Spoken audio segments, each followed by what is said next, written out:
continuamos aquí en tu programa Torre Médica, en este segundo bloque con un invitado especial, alguien de casa, el doctor Ángel Nuño. Él es médico epidemiólogo y coordinador de la unidad de vacunología del Centro de Riñón Guadalajara. ¿Cómo está, doctor Ángel? Muchas gracias por la invitación nuevamente, doctora Anaí, doctor Julio, gracias por el espacio.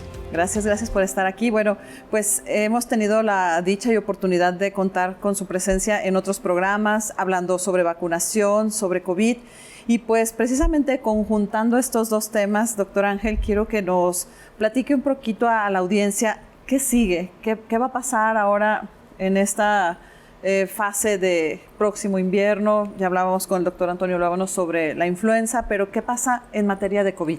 Bien. ¿Qué sigue en la vacunación ahí? Y enmarcando precisamente lo que comentaba el doctor, que durante la temporada de invierno se registran nuestras enfermedades respiratorias principalmente, y hay enfermedades que se pueden prevenir a través de la vacunación. COVID es una de estas enfermedades que, si bien hay que recordar un poquito cómo es que llegamos en este momento, las plataformas o los tipos de vacuna que se crearon para esta enfermedad básicamente tienen que ver con aquellas que se crearon a través de las proteínas de superficie para que nuestro sistema inmunológico las identificara, aquellas que se crearon con virus vivos atenuados, que eran, digamos, microorganismos que no contaban con 100% de su capacidad infectante, entonces el organismo propio los identificaba y generaba la respuesta inmunológica. Los terceros, que son virus incompletos, que son fracciones de estos virus.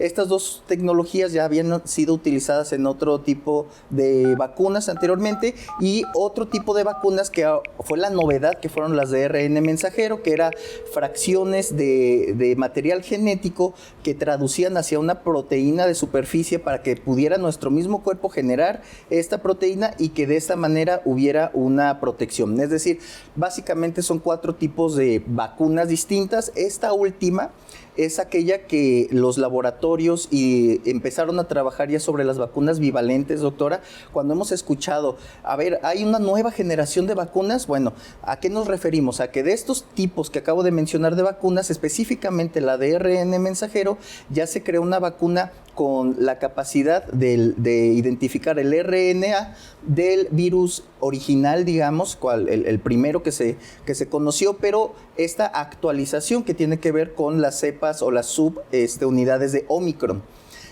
Estas son lo que nosotros la llamamos las vacunas bivalentes, y en este momento en el mundo pues existen tanto las monovalentes, que están asociadas al virus original, como las bivalentes, las cuales además del virus original contienen ya esta actualización de Omicron. Ahora, vimos cómo pasó del virus original a tener estas mutaciones en las cuales había una variante alfa, una variante beta, una variante delta, que precisamente esta fue una de las variaciones que más causó enfermedad en el mundo. Continuó hasta llegar a Omicron, que esta volvió a ser noticia por la capacidad infectante que tuvo en todo el mundo.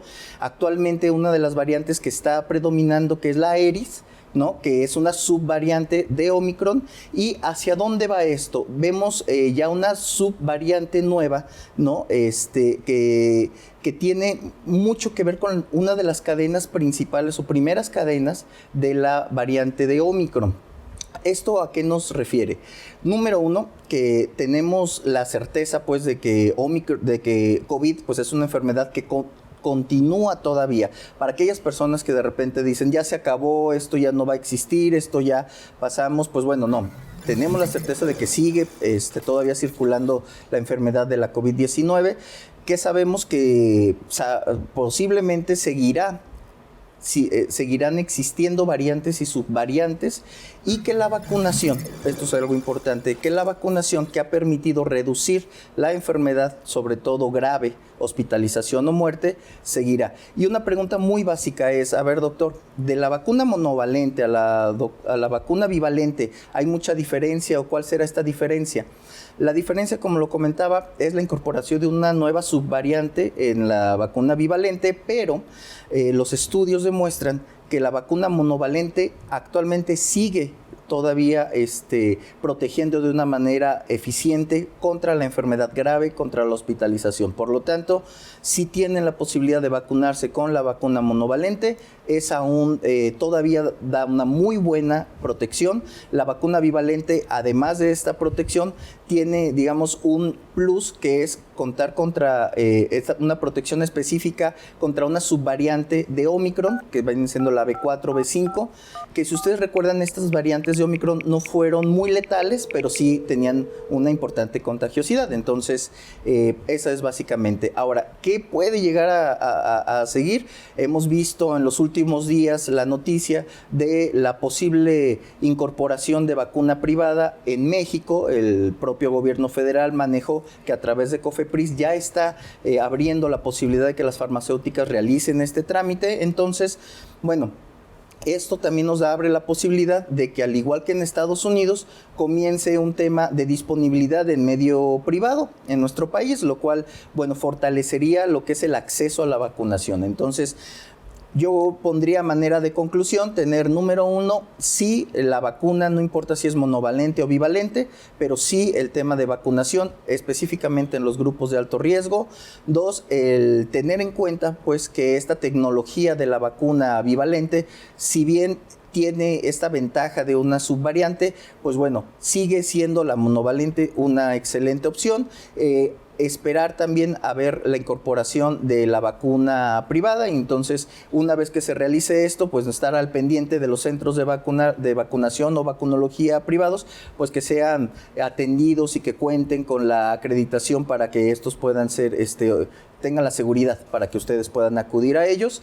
Y bueno, de manera general, al igual que la vacuna de influenza y reforzando la vacuna de neumonía, considerar este inicio de periodo invernal, la vacunación como una de las estrategias más eficientes para reducir hospitalización, muerte, pero desde la simple enfermedad leve también podemos empezar a mejorar nuestra salud en ese sentido. Respecto a algo que mencionamos antes de entrar a cuadro en esta entrevista, Ángel, veo que el comportamiento y la aceptación de ciertos tipos de vacuna, ¿por qué? Porque obviamente la sociedad ha marcado que ciertas vacunas que no se tiene la experiencia, aquí tuvo una muy buena aceptación la llegada y fuimos vacunados en la entidad, una gran cantidad de la población con Pfizer, que creo que esto dio mucho la pauta. ¿Qué fue el indicador benéfico? ¿Por qué la sociedad ha marcado tanto? ¿Qué beneficio clínico han visto ustedes en el reporte epidemiológico, Ángel? Y siempre es muy importante la comunicación, que es algo que, por ejemplo, este programa realiza, ¿no? El acercar la información a las personas, el comunicarlo de una manera adecuada. Eso es la piedra angular de la aceptación, porque la aceptación es el efecto o la consecuencia de la información que las personas tengan al respecto para tomar una decisión. Hay un estudio, Julio, muy interesante en donde se muestra que actualmente, sobre todo las personas entre 20 y 30 años, su principal vía de obtención de información son las redes sociales. Esto, pues bueno, nos ha venido a marcar mucha diferencia en cuanto a cómo comunicamos el tema de la vacunación. Recordemos, por ejemplo, ¿qué pasaría si no existieran los antimicrobianos, antibióticos, antivirales? ¿Qué pasaría, usted que nos ve en casa, que no existiera los antimicrobianos? Las personas morirían o se hospitalizarían por cualquier tipo de enfermedad de este tipo.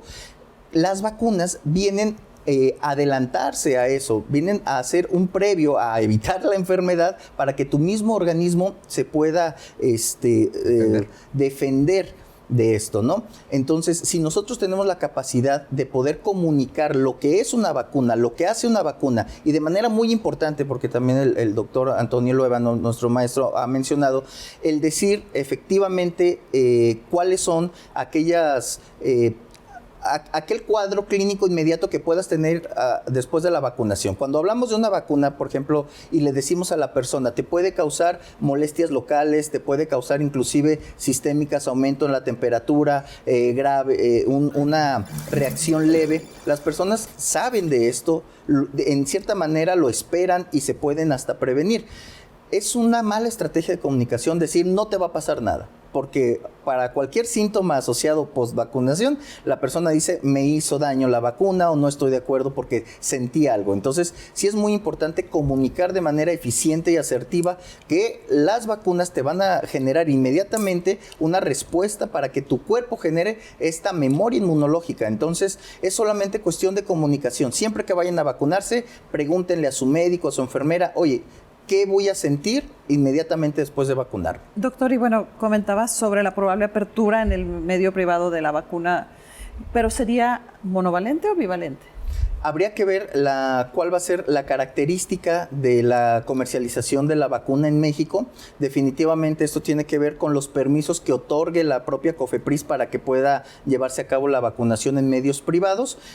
Probablemente sea la bivalente, pero bueno, va a tener mucho que ver cuáles van a ser las bases de concurso con las cuales se va a aperturar esa posibilidad en México. Esto ya está a poco tiempo, ¿no? Ya estamos a poco tiempo. En este momento, digamos, el proceso va en el sentido de se abrió la convocatoria, en el cual una vez que se abre la convocatoria, las farmacéuticas tienen que iniciar el proceso para que ya no sea una vacuna por uso exclusivo de emergencia, sino ya para su uso y comercialización de manera regular, como el resto de vacunas, como nos sucede con influenza, como nos sucede con con el resto de las vacunas que se comercializan aquí en México. Esto de alguna manera nos puede poner en una condición de que la sociedad se pueda acercar. Tenemos en claro que en breve se reabrirá una campaña para un refuerzo. ¿Cuándo empezará este proceso? La vacunación, sabemos que ahora que inicia la temporada de invierno, pues tendrá que tener una nueva vacunación tanto de COVID como de enfermedad respiratoria. También empezará lo que es el tema de vacunación contra influenza. Entonces, pues hay que estar en espera específicamente de las fechas que desde nivel federal y desde el estado se darán a conocer y cuáles son los grupos blancos al que va dirigido esta vacuna. Pues yo creo que es importante que todos estemos listos y estemos atentos a lo que el sector salud y la Secretaría de Salud nos van a informar y oportunamente estemos preparados, porque yo creo que todos los que estamos en una sociedad y que nos dimos cuenta que todos somos vulnerables a ello, tenemos que tomar con atención y acudir oportunamente, porque creo que todos estamos pertenecientes a un grupo de riesgo, ya que queremos seguir todavía sin el uso de cubrebocas. Pues vamos a un corte comercial y continuamos en Torre Médica. Continuamos.